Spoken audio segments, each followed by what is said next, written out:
नमस्कार. आकाशवाणी औरंगाबाद केंद्राच्या दुपारी 1च्या बातमीपत्रात मी वैभवी जोशी आपलं स्वागत करते. पंतप्रधान नरेंद्र मोदी यांनी भारताला पूर्ण सदस्यत्व बहाल केल्याबद्दल शांघाय सहकार्य संघटनेच्या सदस्य राष्ट्रांचे आभार व्यक्त केले आहेत. पंतप्रधान मोदी हे शांघाय सहकार्य संघटनेच्या शिखर परिषदेसाठी कझाकिस्तानची राजधानी अस्ताना इथं बोलत होते. यावेळी त्यांनी सर्व सदस्य राष्ट्रांना कोणत्याही प्रकारच्या दहशतवादाचा सामना करण्यासाठीचं आवाहन केलं. दहशतवादासाठी होत असलेली भरती, त्यांचं प्रशिक्षण आणि आर्थिक मदत यांची पाळंमुळं खोदून काढण्यासाठी संघटित प्रयत्नांची गरज असल्याचं ते म्हणाले. या परिषदेवेळी मोदी यांनी चीनचे अध्यक्ष शी जिनपिंग, अफगाणिस्तानचे पंतप्रधान अशरफ घनी, कझाकिस्तान आणि उझबेकिस्तानच्या प्रमुखांची भेट घेतली. केंद्रीय गृहमंत्री राजनाथ सिंग यांनी केंद्र सरकार जम्मू काश्मीरमधील समस्येवर समाधान शोधून काढेल असा विश्वास व्यक्त केला आहे. ते काल जयपूर इथं एका कार्यक्रमात बोलत होते. पाकिस्तान काश्मीर खोऱ्यात अशांतता निर्माण करत असल्याचा आरोपही त्यांनी यावेळी केला. काही घटक काश्मीर खोऱ्यातील युवकांना भडकावून त्यांना सुरक्षा जवानांवर दगडफेक करायला लावत असल्याचं सिंग यांनी सांगितलं. रालोआ सरकारच्या तुलनेत उत्तर पूर्व भागामधील घुसखोरी कमी झाली असल्याचा दावाही सिंग यांनी यावेळी केला. अर्थमंत्री अरुण जेटली यांनी देशामध्ये रचनात्मक बदल होत असल्यामुळे देशाच्या विकासामध्ये वृद्धी होत असल्याचं म्हटलं आहे. ते वॉशिंग्टन इथं वृत्तवाहिन्यांशी बोलत होते. देशात होत असलेले रचनात्मक बदल, सार्वजनिक खर्च आणि होत असलेली प्रत्यक्ष गुंतवणूक यामुळे देशाच्या विकासात सुधारणा होत असल्याचं त्यांनी सांगितलं. येणाऱ्या एखाद्या वर्षामध्ये देशातल्या बँकिंग व्यवस्थेची घडीही व्यवस्थित बसवण्यात येईल असा विश्वासही त्यांनी व्यक्त केला. विमुद्रीकरणामुळे देशामध्ये मोठी चळवळ निर्माण झाली असल्याचं त्यांनी सांगितलं.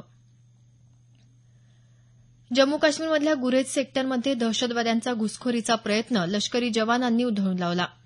यानंतर झालेल्या गोळीबारात एक दहशतवादी ठार झाला. आज सकाळीच उरी सेक्टरमध्येही 6 दहशतवाद्यांना ठार करण्यात आलं होतं.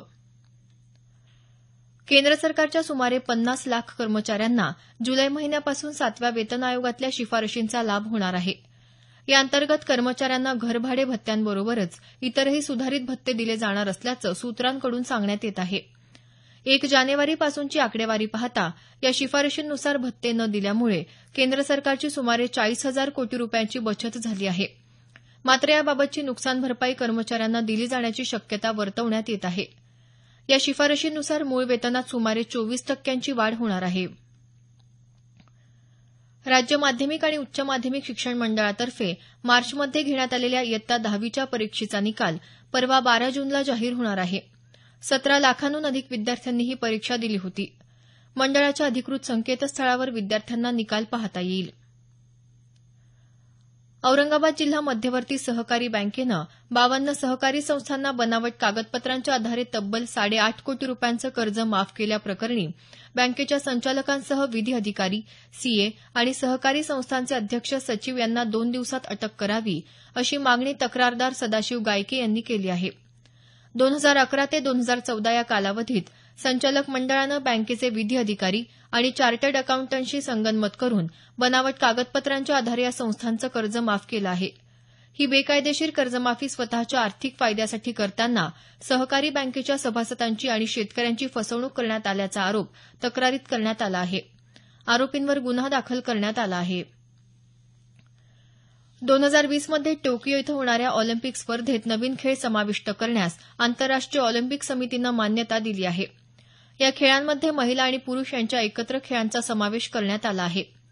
स्वित्झर्लंड इथं झालेल्या समितीच्या बैठकीत हा निर्णय घेण्यात आला. युवकांमध्ये लिंग समानतेचा संदेश देण्यासाठी अशा प्रकारच्या खेळांचा समावेश करण्यात आला आहे.